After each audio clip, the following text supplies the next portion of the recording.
Hello friends.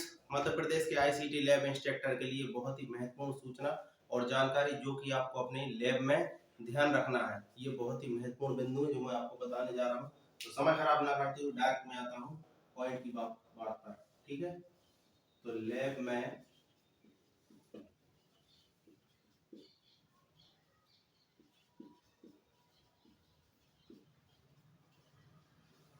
क्या सावधानी रखनी है और क्या है जरूरी। ठीक है, क्या है जरूरी जान लीजिए। सबसे पहले ये जो एक वो बता रहा है पॉइंट, ये सुझावात्मक सारणी है। कंप्यूटर लैब हेतु कंप्यूटर इंस्ट्रक्टर द्वारा प्रति सप्ताह साप्ताहिक समय सारणी तैयार की जाए। सबसे पहले क्या है आपकी जो वो है समय सारणी है। ठीक है, तो हर सप्ताह आपको समय सारणी तैयार करनी होगी लैब के लिए। कितने बच्चे आएंगे, कितने पढ़ेंगे, कितने पीरियड लगेंगे, इसमें क्या क्या हमें पढ़ाना है, साप्ताहिक के हिसाब से आपको ऐसा ये बनाना है। ठीक है, दूसरा है आपको प्रति सप्ताह साप्ताहिक समय सारणी नोटिस बोर्ड पर लगाएं। तो आपको नोटिस बोर्ड पर लगाना है क्या, सारणी। ठीक है, हर हफ्ते की जो सारणी रहेगी वो आपको नोटिस बोर्ड पर लगाना है, जिससे कि सभी को वहां पर पता रहे कि क्या इनका सिलेबस रहेगा इस हफ्ता। फिर है आपका कंप्यूटर लैब में 20-22 विद्यार्थी को ही कंप्यूटर लैब में प्रवेश की अनुमति दें। 20 से 22 विद्यार्थी लैब में आए। ठीक है, 20 ज्यादा से ज्यादा कितने 22 स्टूडेंट आपके लैब में आ सकते हैं। इससे ज्यादा आपको लैब में स्टूडेंटों को नहीं बिठाना है, नहीं पढ़ाना है। ठीक है, फिर इसके बाद आता है विद्यार्थी की संख्या 20-22 से ज्यादा होने पर विद्यार्थियों को दो ग्रुप में विभाजित किया जाए। ठीक है, क्या है विद्यार्थी का ग्रुप बनाए।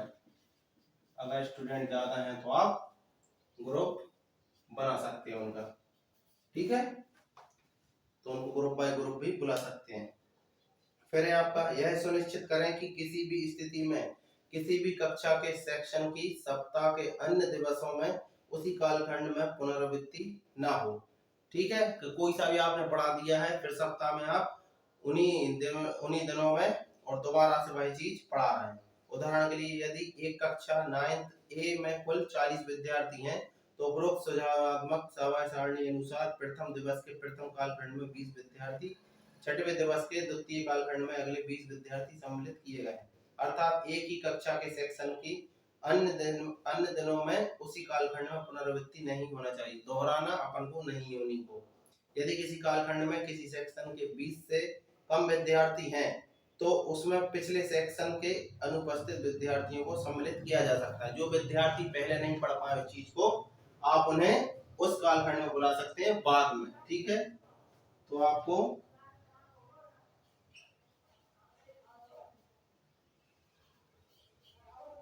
विद्यार्थी को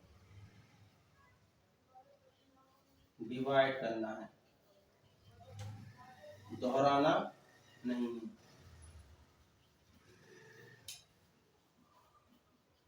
उन्हें बांटना है।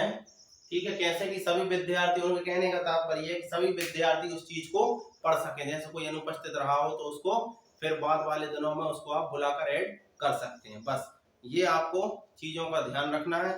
इसके बाद आता है लैब में थोड़ा सा क्या देखना है आपको, इंस्ट्रक्टर हैं आप तो साफ सफाई का विशेष ध्यान रखना है। वहां पर कंप्यूटर ऐसी जगह ना रखें हो जहाँ पर धूल मिट्टी ज्यादा आ रही हो या फिर खिड़की के पास ना हो ज्यादा, जिससे पानी अंदर आए सॉरी पानी अंदर आए कंप्यूटर खराब होंगे। तो इस चीज आपको ये विशेष ध्यान रखना है कि जूते चप्पल लैब के बाहर उतारे जाएंगे। विशेष पॉइंट है इसमें, जूते चप्पल लैब के बाहर उतारें। ठीक है, और अगर हो सके तो अपने प्राचार्य से कह के जूते चप्पल के एक स्टैंड बनवाएं और बाहर उसको रखें लैब के, और उसी में अच्छे से जमा कर जूते चप्पल विद्यार्थियों से रखवाएं। ठीक है, और जूते चप्पल पहनकर तो कोई भी अंदर ना जाए। एक और चीज, विशेष चीज ये है कि चौक जो रहती है लिखने वाली, बोर्ड पर हम इस्तेमाल करते हैं, तो वहां पर चौक बोर्ड ना हो, मार्कर वाला बोर्ड होना चाहिए। जो व्हाइट बोर्ड आपका रहता है, चौक वाला बोर्ड बिल्कुल भी नहीं होना चाहिए, क्योंकि जब आप वहां पर चौक से अगर पढ़ाएंगे, लिखाएंगे, समझाएंगे, तो उस चौक की जो डस्ट गिरेगी उससे आपका कंप्यूटर खराब होता है, उसे हानिकारक बहुत है चौक। डस्ट नहीं जाना चाहिए, कहने का मतलब ये। इसलिए आप बोर्ड मार्कर वाला रखें वहां पर, उसी से पढ़ाएं, उसी से समझाएं। ठीक है, ये कुछ निर्देश थे आईसीटी लैब इंस्ट्रक्टर के लिए, और या फिर जो प्राइवेट लैब बनाए हुए हैं, घरों में कंप्यूटर रखे हों, उनके लिए भी ये थे निर्देश। ठीक है, तो आप इनको फॉलो करें और उचित सावधानी रखें लैब इंस्ट्रक्टर होने के नाते, और अपने मशीनों का बिल्कुल सावधानी से ध्यान रखें। ठीक है, इसके अलावा आपके मन में जो भी डाउट हो कमेंट में आप पूछ सकते हैं। मिलते हैं अगले वीडियो में। आप सभी को बहुत बहुत धन्यवाद।